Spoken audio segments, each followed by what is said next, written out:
স্ক্রিনে 3টি ফুল দেখা যাচ্ছে। প্রথম ফুল গোলাপি বর্ণের কসমস ফুল, দ্বিতীয় ফুল গোলাপ ফুল, তৃতীয় ফুল জবা ফুল। আপনি এখনই একটি ফুল বেছে নিন যেটা আপনার কাছে সবচেয়ে বেশি ভালো লাগে। ভেবে নিন, কারণ আপনার পছন্দই বলবে আপনার ভাগ্যের রহস্য। ফুল নম্বর 1 কসমস ফুল। আপনি যদি প্রথম ফুলটি কসমস ফুলটি বেছে নেন, তাহলে আপনি অত্যন্ত শান্ত, কোমল হৃদয়ের মানুষ। ফুল নম্বর 2 গোলাপ ফুল। আপনি যদি গোলাপ ফুলটি বেছে নিয়ে থাকেন, তাহলে আপনি একদম রাজকীয় ব্যক্তিত্বের অধিকারী।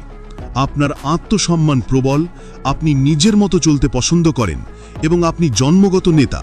আপনি জবা ফুলটি বেছে নেন, তবে আপনি সাহসী, স্বাধীনচেতা ও আধ্যাত্মিক মনোভাব সম্পন্ন ব্যক্তি। আপনার ভিতরে লুকিয়ে আছে এক অদ্ভুত শক্তি। আপনি যা ভাবেন তা করে দেখাতে পারেন। হবে পরের ভিডিওতে। ততক্ষণ পর্যন্ত ভালো থাকুন, ভাগ্যবান থাকুন এবং জেনে নিন নিজের অন্তর্নিহিত শক্তিকে।